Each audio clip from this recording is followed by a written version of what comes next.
Hello, cuties. Welcome to the quest board. This story has been waiting for months, so we are just going to jump into it.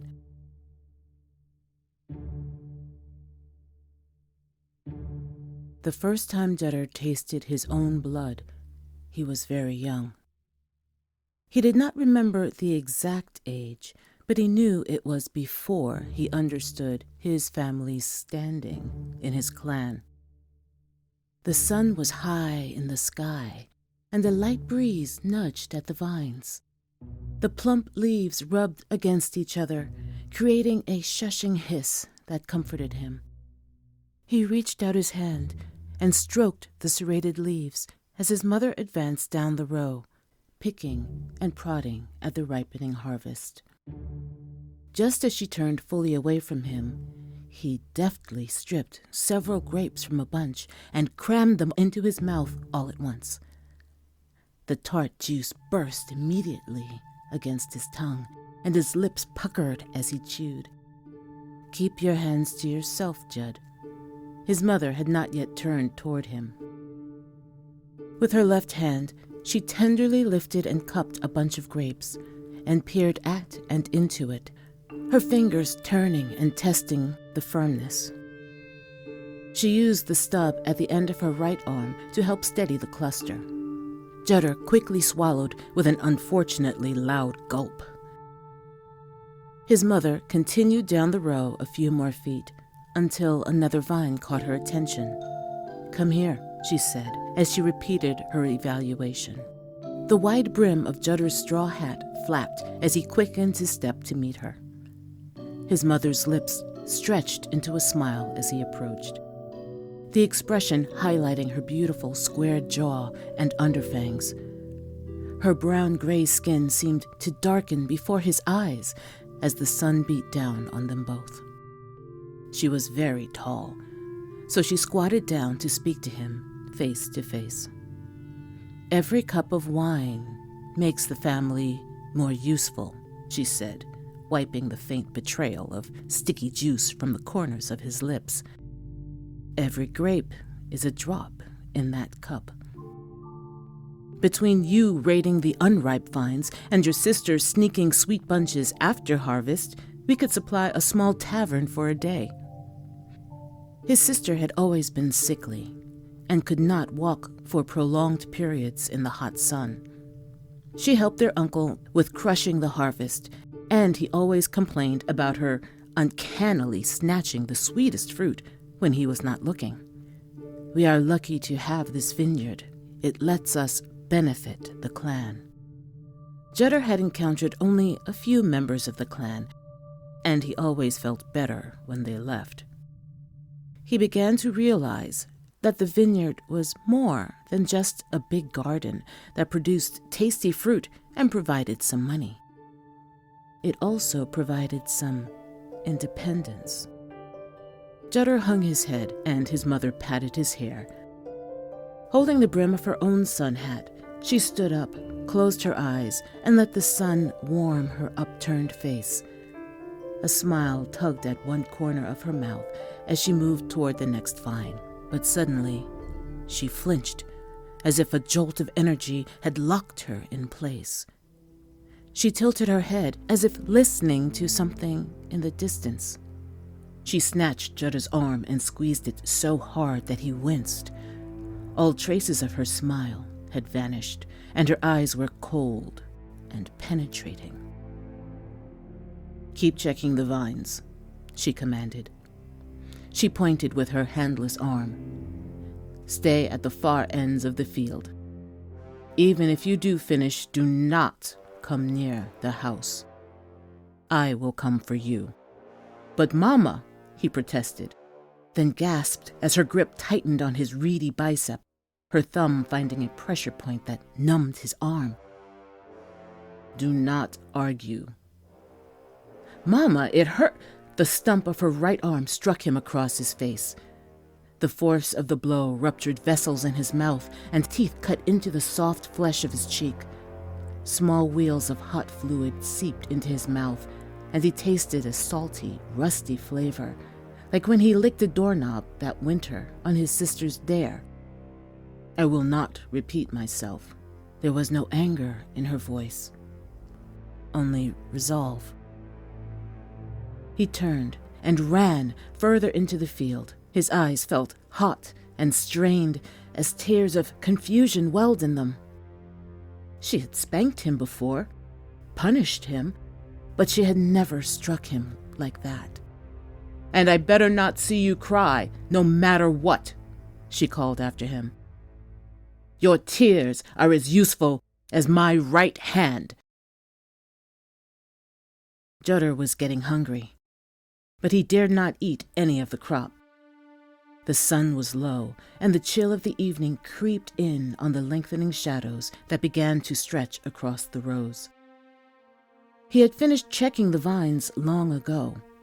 The thought of sneaking back to the house flashed into his mind and immediately evaporated as he flexed the muscles of his sore arm. He gently poked at his cheek and jaw and winced at the pain of the swelling flesh. He curled up at the furthest corner of the field, between two leaf-heavy vines, and watched the sun dip further into the sky. Judder awoke to the sounds of unfamiliar voices and footsteps crunching the gravelly soil. He smelled oil and saw several torches bobbing above the planted rows. "You can't hide him from me, Besh." "I would not, Prime. I gave him a cuff for whining, and he ran off." His mother's voice was stiff and unfamiliar. "He is not worthy of your attention." Judder pulled himself into the smallest ball he could and held himself still within a cloak of large, scratchy leaves. "Your daughter, anemic. Your brother, lunatic. And yourself, a cripple. None of you are worthy. I'll take the boy. I can fix whining." The Prime held his arms out straight to his sides, palms forward as if welcoming a guest to tour the vineyard. "Boy," he called out, "reveal yourself, and I will allow you the chance to die with your clan, a privilege you do not deserve, if you continue to hide like a coward." He dropped his left arm down to his side. All the figures on his left tossed their torches into the nearby vines. Soon, smoky, orange flames licked upward. The vines wizened and curled as the fire spread from plant to plant. Judder tried to catch a glimpse of his mother's face. What did she want him to do? "Shall we leave this place as impotent and broken as the rest of your family?" the Prime called as he raised his right arm. Judder stepped out from his hiding spot, his protective cloak of leaves sliding slowly off him. "This runt is the prize," said Prime as he watched Judder emerge. Judder felt such heat behind his eyes that he thought the flames must be burning inside him and consuming him along with the crop. He walked slowly toward the party as he continued to search his mother's face for a cue. But all he found there were bruises, scrapes, and swollen flesh that framed her cold eyes. The Prime took Judder's face in his beefy hand, squeezing the boy's tender jaw harshly. Even though he wanted to wince, yelp, and pull away, Judder stood still and mimicked his mother's stony, matter-of-fact stare. Whatever tears he would have shed had evaporated into the flame he felt behind his eyes. "Can we start to put the fires out, Prime?" his mother said, still without emotion. The Prime released Judder's face, then thumped his head so hard the child felt the compression in his neck and fell hard straight down on the ground, onto his rump. The Prime motioned to the squad, who began to hack down and stamp out the engulfed vines. A few moved toward a nearby well to get water. No reason to lose more profit than necessary. He looked directly at Besh as Judder remained sitting on the ground, still a bit stunned from his blow. I will have to train him more harshly than I did you. Maybe if I had been more demanding of you, you would still be fighting with the Legion instead of hobbling around here playing gardener. Besh did not respond as Prime turned and headed back the way he had come, followed by the other figures who had put out most, but not all, the fires. Besh turned and walked purposefully, but unhurriedly, toward the well.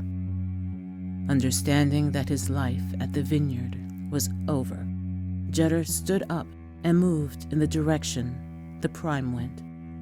He walked backward as he watched his mother draw water to extinguish the remaining blazing vines. He heard clumping hooves, thudding footsteps, and crunching wagon wheels as the party began to roll out. Judder halted as the heat of the flames from the nearest vines grew more intense, as did the sharp sounds of popping and cracking of the looming fires. The noise of the Legion grew louder instead of receding. He watched his mother's back and head slump forward. The only time he had ever seen a hint of defeat in her posture. And he heard her whisper, "Get up, Judder." Her voice was muffled and distorted, but the tone became urgent, demanding, angry. "Get up, Judder." He could not move. He stood frozen, watching the vineyard of his childhood and the silhouette of his vanquished mother evaporate into smoke that began to choke him. He felt the skin on his right arm bubble, crisp and sear. "Judder, get up!" Judder first felt a sense of weightlessness, then a blistering pain in his shoulder. He heard screams and shouts in Orcish, Goblin, and human. The crunch and slosh of boots on gravel and mud, the scrape and ring of metal on metal, the whistle and thunk of arrows flying and striking wood, armor, stone, and flesh. He smelled that flesh burning along with hair, oil, and lumber. He opened his eyes and realized he was being dragged, almost carried, by Razor, a warrior of his legion whom he almost considered a friend. Razor continued to shout at him to get up while he slapped at the smoldering leather at Judder's upper arm. They stumbled away from what seemed like an intense bonfire and toward a covered area beside the outer wall of the settlement they had attacked. Judder pushed his rescuer away, drew his knife shakily, and looked around. "We made it in," he choked out. Razor stepped away from him and nodded. "The terrible lizard chomped right through the wall," he said, nodding back in the direction they had come from. Judder's vision cleared as he watched the Legion and the mercenary hobgoblins, goblins, and ogres Prime had contracted swarm through the crumbling and widening wall opening like ravenous vermin, gnashing and slashing as their prey scattered desperately in all directions. The massive bronze reptilian head of the battering ram gleamed, then sunk as the siege engine's roof cleaved and collapsed, engulfed in flames and oil. "Best get what you can," called Razor, as, axe in hand, he trotted toward a nearby structure that looked like a smithy. Judder moved in the opposite direction, keeping to the shadows and moving from cover to cover. He ignored the various tussles in the streets. From a quiet alley, he watched a woman shepherd 3 children out a window and carefully navigate their way out of sight. Silently, he wished them luck. As he continued picking his way, he came to an unlocked cellar hatch in another alley. He watched and listened at various egresses of the house until he was satisfied that it had been abandoned. Then, with a final glance around, he quietly slipped inside. The familiar chill and smell simultaneously thrilled and soothed him. He found a lamp and relaxed slightly as its meager light spread before him. He would not have to slaughter innocents unnecessarily. There would be plenty in this house to appease Prime. He inhaled deeply the scents of pine, fruit, yeast, and his own blood again transported him back to that last memory of his mother and the beginning of his service in the Legion. He began to tend to his wound, grateful that it would become another scar he could show to validate his loyalty in the future. However much future he still had.